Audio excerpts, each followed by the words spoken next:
You're turning this into a trainable, repeatable skill that we can train under absolutely. pressure, right? Absolutely. That's where we That's the have whole to get key. to.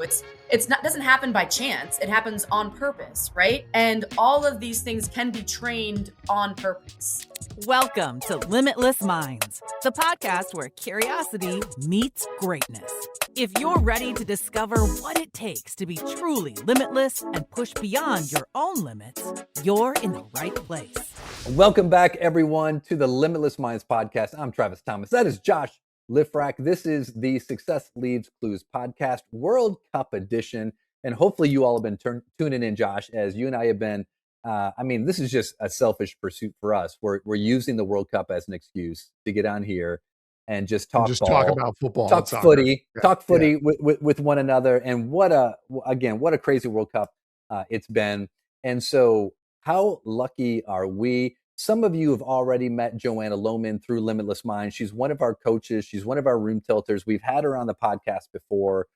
She's amazing. And of course, we had to bring her on to talk about the World Cup and get the perspective of a former U.S. women's national team player, NWSL player, and just all around soccer, mental performance, leadership badass. And so we've got Jo coming on today to talk about her moments from the World Cup so far and get her perspective of how of her experience of how things that she went through as well. So Josh, let's get into it. Welcome back to the Success Leaves Clues, Limitless Minds podcast. I'm getting punches thrown at me from multiple sources today. Pretty, as we mentioned, our amazing guest today, Joanna Lohman. And what we're going to do is we are just going to talk World Cup again. And we're going to look at soccer, football as a vehicle to learn about how to manage your own self, how to manage your own mental game in whatever performance that you're a part of. So it could be sales, it could be a doctor, you could be an educator, you could be an athlete. And whatever it is, we're going to hope to, extrapolate some knowledge from two of the best coaches in the world, Travis L. Thomas, not to be confused with Travis Thomas. Yeah, there's and former Notre Dame running back, yes, and Lohman. Joanna Lohman. So awesome. So that being said, welcome in, guys. What's going on? How are we doing today? I think I've recovered from that US game. There was a few days where legitimately felt sad about the disappointing end to our beautiful run. A lot of tweets being thrown around about Christian Pulisic. I don't know how you guys felt about people were piling on for sure. Yeah. Then we heard about his injury. I don't know. There's a lot of drama to discuss. A lot of drama. There is. It was funny. I was feeling disappointed as well, Joe, but not because we lost, but because of how we showed up in that game. And it was almost like after Freeze froze mentally and gave up that third goal, it was almost like we just stopped. And there were still 25, 30 minutes to go in the game. Yeah. So, do you feel like the disappointment for yourself was just the fact that, hey, the U.S. team is out, or was it how we showed up? It was the way that we lost. It was, you felt like this World Cup was going to be different. The energy was different. We were picking up new fans. Trust me, all of my friends support the women's national team, and they were almost begrudgingly supporting the men. They were like, okay, they hooked us, So I knew they were getting new fans in their camp. And the way that they lost, it just felt like more of the same, right? This is the same team that we've seen for decades that has so much promise and potential. But when it comes to playing against a European powerhouse, we just crumble under the pressure. And sadly, we lose in a way that is somewhat embarrassing. Yeah, this is curious. And I'm curious too, for you, Travis, who know most of these guys and who, again, if you listen to a podcast that we recorded a couple of weeks ago, had dealt with off the field distractions with the Iran game, with the posting of the Iranian flag with a line on it instead of the Iranian Republic flag. And I'm kind of curious, did you see this coming? Did you see this kind of a flat, error-filled, nervous, dare I say, nervous performance? Yeah, no, I was curious. Right. I was really, really curious because of how things changed so dramatically 24 hours leading up to the game. Let's be honest, right? The red card is suspended 24 hours before the game. And then then everything it already feels shady when you hear the news. Then you immediately hear the news, right, that the president had placed a phone call, and it's sort of, we don't know all of the details to that, but all it does is point to some of the concerns around the shady side of the tournament that people already have to begin with. And as much as if you're a guy in that locker room and you're like, oh, sweet, right, we've got, one of our great forwards back, they're all human. Everyone understands how the narrative around this team changed immediately from being, to your point, Joe, like an underdog team that even the people who were casual fans or maybe haven't liked the men in the past, this team had so much joy and spirit and lovability to them that they had, and not only in the US, but internationally, international teams were kind of like, ooh, this is a fun American team to cheer for. Yeah. And then overnight, it was the person that maybe doesn't have a lot of love outside the US gets involved, and immediately the fun underdog story becomes the villain. Right, they were the villain, and like you watch, they're human. All of these guys are on social media, so even though you're creating a bubble around the team as a staff, all of these guys are on social media. They know immediately what the outside narrative is, and as much as you try to pretend it's not there, all you can look at, like, I don't know what was said in the locker room. I don't know what the messaging was. All you can look at what went on the field. From what we had seen in the previous 4 games to what we saw in that 5th game. All credit to Belgium for everything that they did, but that was not the same U.S. team that was on the field for 4 games. And I think that was, for me, was like the biggest disappointment is here like Joe just said, hey, we got this team that's lovable, they're exciting, they're energized, and then we got the same team that we've seen every World Cup except for 2002. Yeah. Yeah, I'm like, where was the, there were, I look at it this way. It was like there was 70,000 people in attendance that were pro-American in the stadium. And yet it felt like all they could mentally hear were the billions around the world that were cheering against them. And because there wasn't the show of intensity. There wasn't making a hard tackle and then turning to the crowd and trying to get that. There weren't those moments. I'm a little bit biased, but like, I didn't see a single player like scream or raise his hands or do anything until Sebastian Berhalter almost scored, in the second half when he came in as a sub. And I was like, oh, like, where's that been? Right? Where has that been the entire match? Even when we were down 1, it felt like we were down 4. Yeah. And it just, they looked, again, these are world-class athletes, and they looked like they were a shell of themselves. I think there's so many players. Go ahead. Yeah, Joe, have you ever had like kind of an experience like that where, as a player, the team is just kind of not functioning and but you were able to kind of lift them up out of it, or, you talk about that a little bit, or like how to do that? The experiences that my brain goes to immediately is the idea that there's so much complexity in this intervention from Trump. There's complexity in a sense of our identity has changed to villain. There's complexity in, we had another player preparing to step onto the field for Balogun, right? Yeah. And as soon as that decision is changed, he's back into the lineup. That person is taken out. Yeah. So that in itself is a process for that player and the team who prepares to have this new player come in. And I remember as a player in the NWSL, you have national team players on your team that are consistently leaving and coming back in. And I think from the outside looking in, you're always very excited about these national team players coming back into the team, but it was always a difficult transition for the players who stuck around and trained every single day and played on the field when these national team players weren't around. Now they all come back in. And of course, yeah, great. However, there's a lot of complexity to that, emotional complexity, just social complexity in the locker room of like, wait a minute, I was just a starter and now I'm a sub, right? It's almost like you're the forgotten player. And then the chemistry of the team is thrown off. Yeah. So there's just like so many layers to it. And I think as a team to have to process that almost in like 24 hours, right? There wasn't much time for them to go from, okay, Balogun is out, red card, we're moving in this direction, to wait a minute, he's back in. And Pochettino made that comment of like, these are human Yes, he beings did. who have starting positions and then they don't. So you felt that deflation on the field in that first goal. The ball bounces in their defensive box. As Like three that guys is, look at it. No one moves. yes. I mean, that is a sign in itself. Like that's sacrilegious in the game of football. Like you can't allow that to happen. No one took charge. Nobody stepped up. And in the first, 3-4 games that we've had, you would have had 3 or 4 Americans going after that ball. So the shift was palpable on the field, off the field. And I think when a game starts like that, it's difficult to recover, especially if you don't have that energy that you all are speaking of, where there's somebody there like lift them. Yeah. And it doesn't surprise me that it took a sub who came in to bring that kind of energy, because it is a player who potentially was having a different process through this whole entire thing of like, okay, I'm already an outsider. Here I am. I can be that person. Yeah.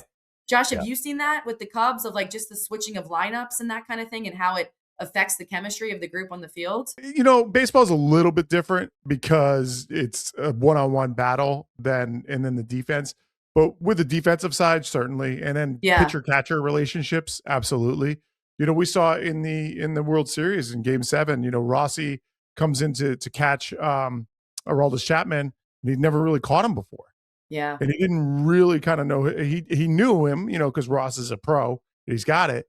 But, we give up that home run. That was the Rajai Davis home run. So that's one of those deals. Yeah, that chemistry is real. I mean, there's things that count that can't be counted. And chemistry is one of them. But, for you, I guess, Travis and Joe, like, what would you have said? I think that's another thing. Like, how could you, if we could roll back in time, and I don't know, I honestly don't know if the men's national team right now has a mental skills person or not. I assume they do, but I just don't know who they are. They need Travis.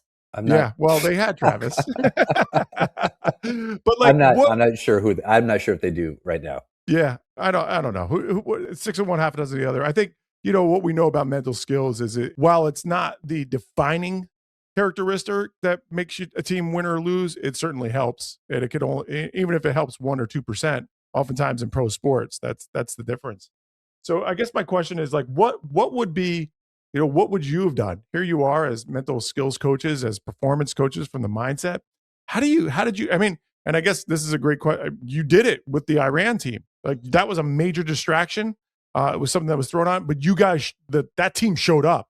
And Pulisic gave his body for that goal.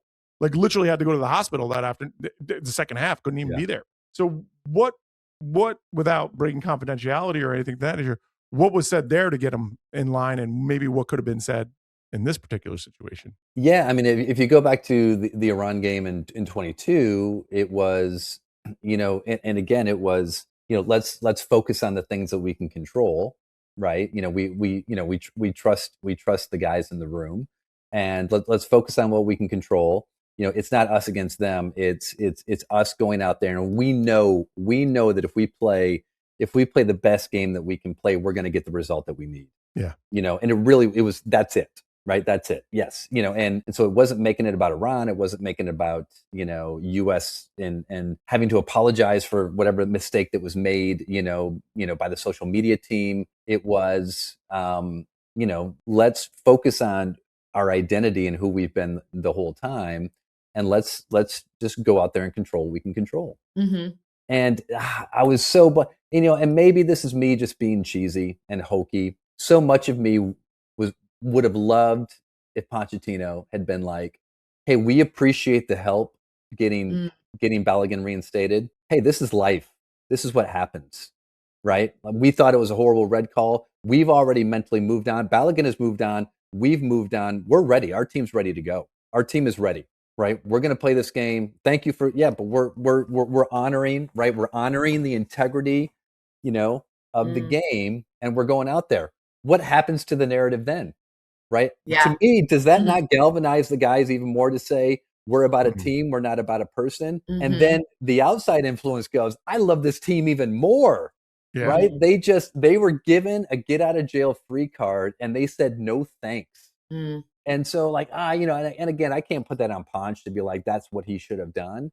But from I think he had made a comment that, we're excited to have him back. We felt like it was an unjust call to begin with, and this seems like a fair result. Yeah.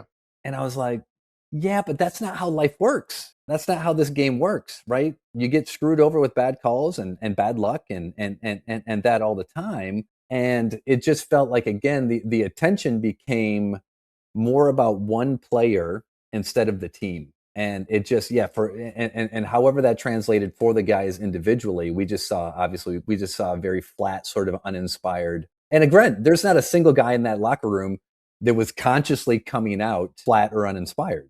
Right.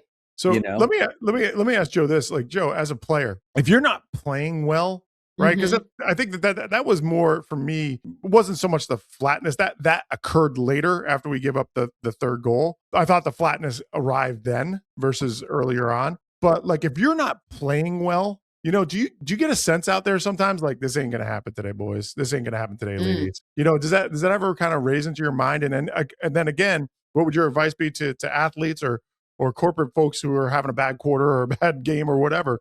How would you overcome that? Simplify. I think about, I had a game Tuesday night, right? We're talking gay league, rec soccer, like still my World Cup, right? My World Cup. I care about it way too much. Game Tuesday night, we go down 1-0 in the first half. And in my head, I'm like, I don't know about this game, right? Like, I don't know if we can pull out a win in this and get a victory. And as badly as I wanted it. And then I thought, okay, what is not working for our team? We were giving their best player too much space, too much respect. I was like, I'm going to slot into defensive center mid. I'm going to play the 6 this game. Usually I'm like the 8 or 10. I'm like driving forward, attacking. I want to score as many goals as possible. I'm like a soccer bully, but I'm like, I'm going to sit for my team and protect, this precious space and not let their best player run amok. And I'm going to let these other players in the team make their magic, right? And we ended up winning that game 2-1. Come on. And honestly, guys, it was like my favorite win of the season. It was like every single person stepped up and did their role. Yeah. We just simplified. We were like, okay, what is not working? Where are the gaps? Let's simplify it. Let's put people in the right spaces and let the game play out in the way that it should. And, it clearly, there's so much mental to this game. Same players, same field for the US and completely different result. And I think the mindset was the US came out thinking we have something to defend, right? We have to defend this intervention by Trump. We have to defend that we're putting Balogun on the field again. And Belgium chose to use that as, we're going to attack. We're going to be pissed off. We're going to attack this team like we want to attack the decision that was made by FIFA to suspend this red card. And that is a choice, right? As hard as it may be to make that choice in that moment, that was how two teams, I thought, approached it. One is defending, one is attacking. So one is playing not to lose, the other is playing to win. And we all know that is a completely different mindset. And that's why a ball bounces in the box, right? Because you're playing not to lose and you're all on your back heel versus on the front foot attacking. Yeah, that's a great point. It's funny because we're going to talk about England, Mexico here. And you look at that game and both teams were trying to win that game. Even after the red card for England, they still played to win. They just said, okay, how do we win this game? We win with ginormous defenders in the box. Yeah. Right. But that you talk about that energy and that game for me was one of the best games I've ever seen in my life. Yeah. I think it's right up there with England, Brazil back in, with Ronaldinho, or even like Argentina, Holland last year. Like, there's just some amazing games. But for me, watching that game, that was the thing where I was watching, talk about the energy of a stadium lifting an entire team up. They were down 2-0. They were done. And all of a sudden they score one, and you thought, I don't know about you all, but I'm watching that. I'm like, Mexico's going to win this game. Yeah.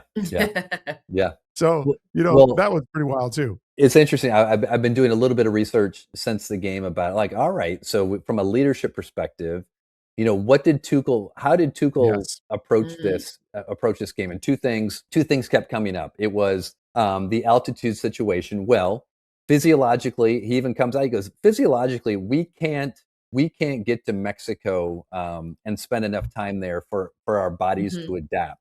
And so, kind of like, it is what it is, like, it is what it is. Let's address it. We don't need to try to fake it. It is what it is. We're going to do whatever supplements, whatever we can do to adjust for it. And then he talked about, he's like, I'm not a fan of the hydration breaks, but we're going to use the hydration breaks to help with the altitude and energy, et cetera. And then the other thing that I thought he he did masterfully was, as soon as I saw this game as a possibility, I was like, no way England's winning this thing. They're cursed. This is the 86 hand of God, Maradona. This is where like England dreams die. Yeah. And Tuchel, who's not English, by the way, right? Tuchel says, he's like, oh, he goes, yes, he goes for England. He's like, we're going back to the hand of God in 86. And he goes, we're winning this game because of karma. Mm-hmm. He reframed it. Instead of this ground is cursed, it's like, oh no, this is our turn now, right? We've gotten screwed before. Now it's karma. Good karma is going to reward us. And so, just those two elements. Hey, what are we going to do about the hydration or the elevation? Nothing. We can't do anything about it except adapt as best we can. And what are we going to do about this cursed narrative? Oh, we're not cursed. It's karma. And just those little adjustments. And obviously, I mean, they played phenomenal. I mean, Harry Kane, Bellingham, like it was Pickford in goal. Was unbelievable. Stood on his head. They never, Mexico looked poised to go up, but England never looked overcome by the environment. They just, even though they were under it, they never looked rattled. They never looked like it was too much for them. Mm-hmm. As a matter of fact, I would say they relished it.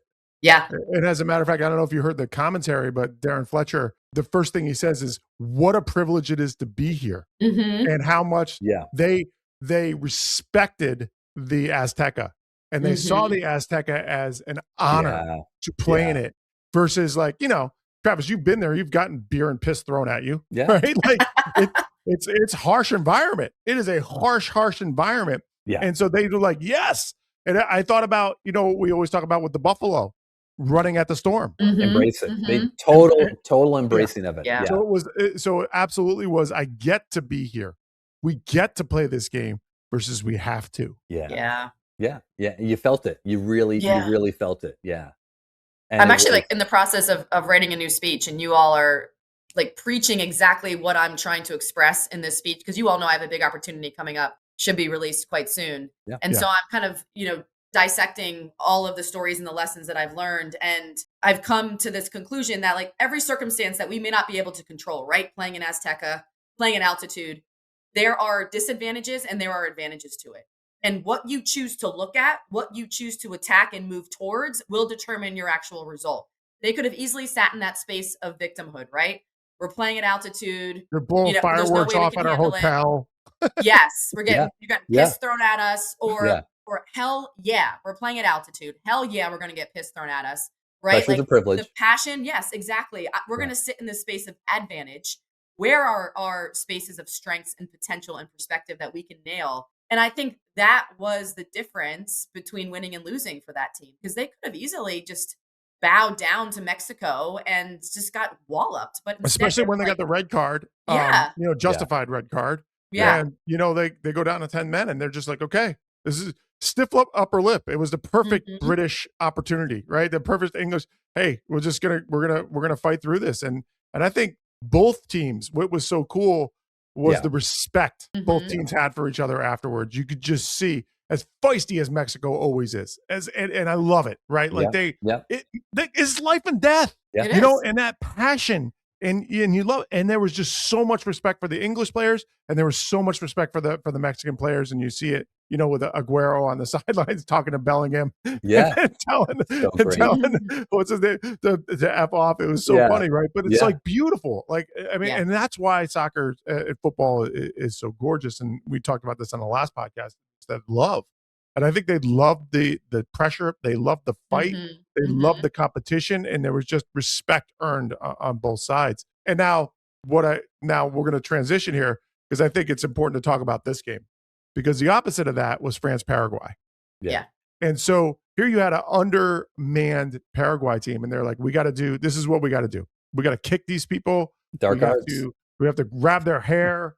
We have to try and get under their skin. Yeah. We have to do everything within the boundaries of the law, maybe even over the law. And how France handled that. So what did you both see from that game, where it was maybe a little bit of lack of respect towards each other? I talked about this. I have a mindset course for female athletes ages 11 to 17. And we talked about this exact game in our last experience because, again, you saw a France team that could have easily blown their lids, right? Mm-hmm. They could have fouled back, been chippy, thrown off their game. Instead, you see Mbappe laughing in their faces, right? He is smiling. He is doing everything he can within his power not to give them power, right? Because that's what they want. They want to get in your head. Yeah. They want to take away your gifts. They want to take away your power. And France just rose above it, right? Michelle Obama, when they go low, we go high. They went high.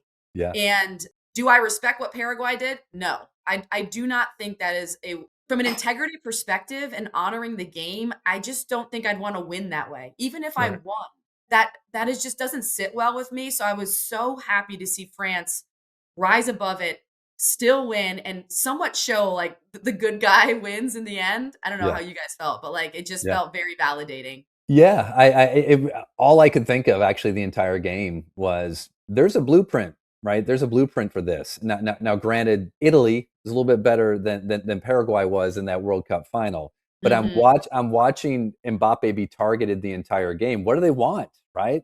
They want him to have a momentary lapse. Maybe he does something stupid. He gets that red card. It flips the entire game. It's Zinedine Zidane in the World Cup final all over again, right? Like if we can just cheap shots, saying you guarantee there's a whole lot of stuff being said on that pitch that that can't be repeated without covering their mouth, by the way, which is nice. They don't have to cover their mouth. And so just the mental discipline it took for him. That's my question. How does he do that? Where does that come from? How do you not let them get under your skin? Like, what are some tools and techniques for our audience here? Because I'm sure we all deal with either. I mean, I don't think you deal with competitors that are doing that kind of stuff to you on a daily basis. But how do you go above it? Yeah, I think we're really talking about emotional regulation, right? Mm-hmm. Being able to regulate your emotions in high stress, high stakes when someone's really prodding and poking at you. And I think there's a strategy you can create going into that game. I think okay, this team is known to be chippy. They're not as good as us skill-wise. So if you can't beat them, you beat them, right? That was a philosophy in some of our soccer games. Yeah. And so you go in knowing, okay, if X happens, I'm going to do Y. And I'm going to stick to Y. I'm going to laugh. Every single time someone tries to get at me, I'm going to smile. And so you have that card you pull out of your back pocket every single time that that you've tested and has been stress tested, and you're like, I got this, right? So you're so well prepared, both emotionally and also too, just having that tool, right? That neutrality tool that we always talk about of like, okay, here's how I'm going to get myself regulated in these high stakes, high stress moments, because that is the difference between me being on the field or off the field, right? Like I want to stay on the field. I'm willing to do this. Yeah. And I'm sure that France was not surprised at all that that's what they had to deal with. So clearly, they were prepared. We're probably talking through it, probably talking about how ways to make sure when there's a hard foul, when there's an altercation, make sure that you get in there quickly, help each other out, pull each other out of there. And so there was definitely mental preparation and actually planning that went into. Because I'm sure they were the least surprised of anyone that's how Paraguay was going to approach things. And it even just reminds me of, I know the clip is going around a little bit right now. I think it might have been an NPR interview a few years ago. Just this reporter that sat down with Mbappe and just kind of talking about his mental side of the game. And it's made me think about this last few days because what have we seen in the last few days? We've seen Mbappe and Messi both miss penalty kicks, right? And the reporter asks, Mbappe, like, so what do you do before you take a penalty? Like, are you, what are you thinking about? And Mbappe says, like, of course you picture yourself making the shot. He goes, but also you picture yourself missing the shot. And he goes, but you can't allow that. So then you gotta make sure that you picture yourself. It's just that whole idea of like how the limitless minds, what we talk about, you can't control what thoughts are going to show up, but you do control what thoughts you then create and focus on as a combat to that negativity or as a combat. So whether it's getting physically beat up or thinking about making a bad play, like having a mental plan, what we talk about setting intentions, right? Having a mental plan of, if this happens, what am I going to focus on and how am I going to respond? Yeah. And I think one of the things you're talking about there is we talk about non-negativity. Well, here's a reality though. This is what we call scenario training. You know, as both of you know, I had an opportunity to work in motorsports last year, where these gentlemen are driving and these ladies are driving upwards of 220, 240 miles an hour. And they're driving probably about 6 to 8 inches away from a wall, which if they hit, the car kind of explodes. We had to do something called scenario training, because in those moments, you don't have enough time to respond, right? We always talk about responses, and it's about the space in between the action and the response. They don't have that space. There is no space. So what you do is you turn your responses into reactions. Yeah. And so what you're talking about is coming up with a plan for when something happens. I already know exactly what I'm going to think and how I'm going to do it. And so I get kicked from behind, or somebody pulls my shirt, or somebody, you know, in soccer, this happens. Somebody grabs my butt, or, you know, tries to squeeze my nipple or whatever. That happens, right? Yeah. In some of those scrums.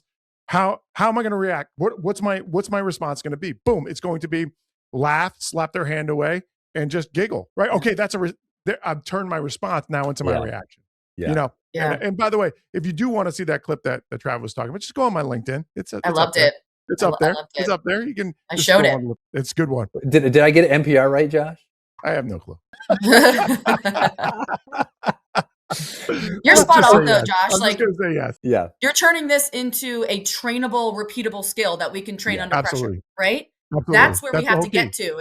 It's not, doesn't happen by chance. It happens on purpose, right? And all of these things can be trained on purpose. Yeah.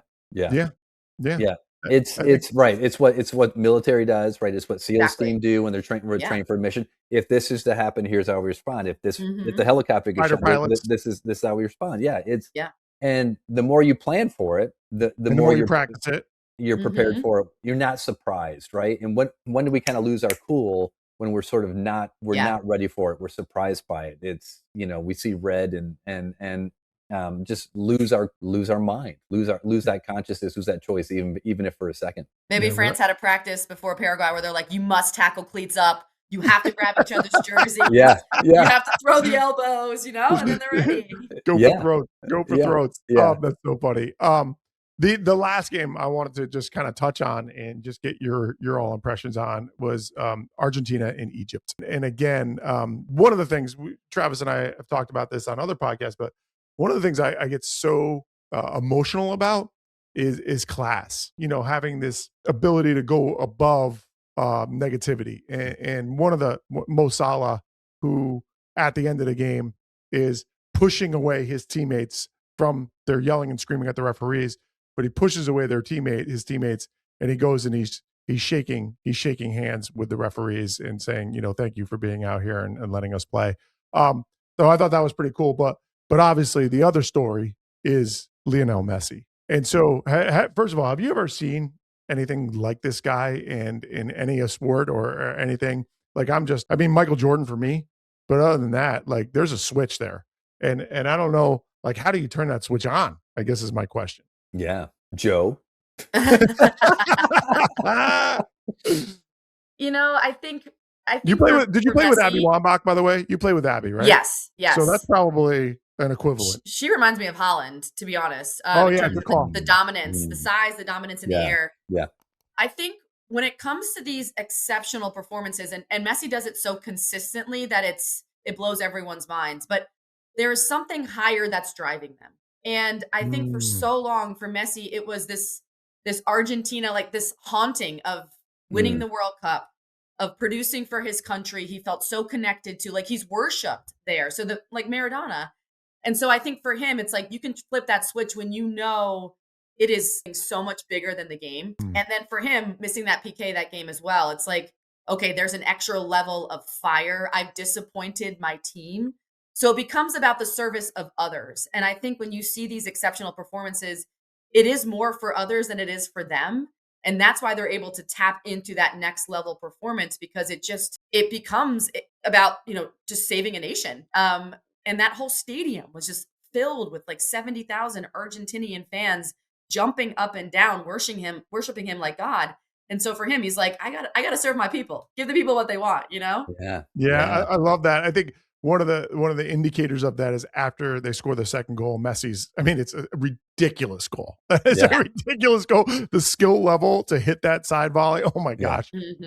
But the crowd shot and just what I love, like the phrase limbs, limbs, you just see limbs, you see people falling on top of each other, hugging, jumping over rows to hug other people, and just arms everywhere. It's one of my favorite things, and you don't get in any other sport. You just don't. It's only in soccer or in a ninth inning grand slam or something like that, in baseball. But it's such a beautiful thing.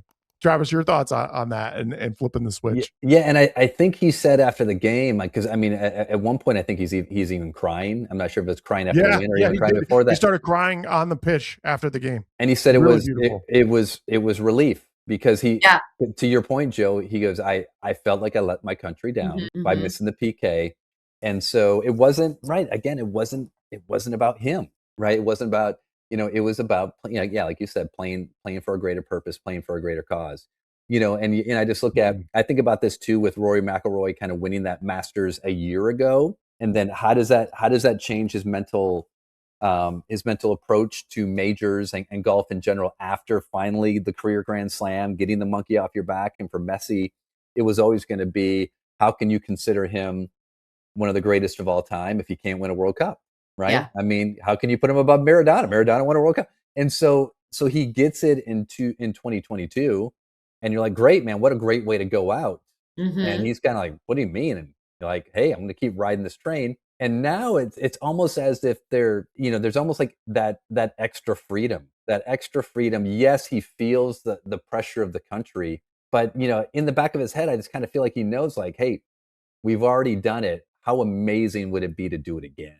But it's not, it's like, is it more fear driven or is it more, kind of like inspired driven? And he's just such an inspired player. Yeah. It's amazing. It's pretty special. Okay. We are kind of up against it on time. So here's what I want to do real quick. Predictions. Let's do the predictions. Like we got, at this point, there's 7 teams left. France won yesterday. They beat Morocco, and France was clinical, to say the least. There's a game on now. There is. Oh, that's right. We're missing a game. We're missing Spain against Belgium. That's right. They would have been Spain-US. We would have not been doing this podcast. No, we would not. For the podcast listeners, that's, we get to do the podcast because the US lost. Yeah. But what are your guys' predictions? What do you think, Joanna? What do you think, Travis? Who do you see? And then also too, out of the remaining teams, who's your quote unquote dark horse? I've had France since day one, so I'm gonna stick with my original bet. I just think they have an embarrassment of riches. Yeah. Watching Mbappe turn on there's no stopping him. He's like a thoroughbred horse. It's just stupid. It's insane. So bad. Yeah. And I think it's going to be some close games. I think Argentina will go quite far. I think England's going to go quite far. I think Norway will lose to England. I think Holland will not be able to overcome England all by himself. Yeah, they may throw like Dan Burn at him and just these monsters, right? Yeah. So I still have full bets on France. What do you think, Trav? Yeah, I agree. I think on that side of things, I just don't see anyone that I don't even think France has gotten even close to their top gear yet if a team tries to play them straight up. And so I don't see anyone getting them outside on that side of things. Again, everyone, it's set up for an Argentinian, France rematch. My dark horse in the final. That would be the final. It would line up that way. I'm going to go with the Norway dark horse, Joe. Let's go. I'm going to go. England had to exert so much. And they're playing in Miami. It's 90 freaking degrees. They're back in Miami. And on the flip side of that, Norway again is no pressure, right? And Holland has said it. We talk about pressure. They're playing with house money. He said it from the beginning of the tournament. He's like, "There's no pressure on us." Yeah, there isn't. And he's like, "Yeah." He goes, and they talk about France. He's like, "Yeah, no one can beat France." He's like, "Yeah, they're amazing." And like someone talked about him in the Golden Boot with Messi. He's like, "Oh, like as long as Messi's in the tournament, it's his." He's like, he's the GOAT. Like all he does the whole time is like. He's like deflect. But then he just goes out and dominates. Yeah. Yeah. And I mean, he's kind of like, he's a cheat code, right? He's a cheat code right now. And like, again, do I think they're going to get to the final? No. But I think, in my opinion, right now, they're kind of like the great dark horse, fun story that's left. Absolutely. And so, yeah, I'm gonna just refer to the chat, which our producer just wrote in there. It's coming home. It's coming home, and I'm with them because that's my prediction. That was my prediction from the start. Was Angleterre, so it's coming home. It will be the first World Cup if England does win it. That will be the team will be coached or managed by a manager not from their country. Oh, so I think Tuchel is gonna bring it home. When I read the chat, Josh, it says it's coming, homie. It's so coming, I feel like it's saying it's coming, homie. So I don't know what that means. It is coming, homie. Spain, I love how they play. They're they have the ball so much, and they have that possession. So I think they might clip France as well. So that's the only other one. But yeah. I mean, France is obviously the favorite, but I think it's coming home. And if it's not coming home, it's going to España. There you go. There you go. So thank you so much. I hope, again, our goal today was to talk about the World Cup, but also give you your own personal strategies for how to manage performance, anxiety, stress. We're watching in the World Cup. It's at the highest levels of stress. And so ultimately for everybody listening, what I'm hoping is that they do take some out of this. So success leaves clues. What do we learn? Have a performance plan. Number 2, have a higher calling. Have something that's bigger than you. Number 3, be a buffalo, run into the storm. Into the storm. And then, number 4, if there's stuff outside that you cannot control, focus on what you can control. And like the Boston Celtics coach once told me, hey, dominate the controllables. Dominate those controllables, and good things are going to happen. So, love it. All right, team. Thank you so much. Sorry, say it again, Joe. I said I feel inspired. There you go, Joe. How can people find out more about you? Where can they lock into the Joanna Lohman experience? Gotta wake up with a cup of Joe. JoannaLohman.com. So it's JoannaLohman.com. I'm on LinkedIn, Joanna Lohman, and then Instagram, Joanna Lohman 15. So for all the pictures of Luna, we know what people really want to see. They want to see the daughter. They want to see your daughter. Without a doubt. Travis, any last thoughts before we get the heck out of here? No, man, you crushed it. Here we go. As we all know at Limitless Minds, you don't need to be sick to get better.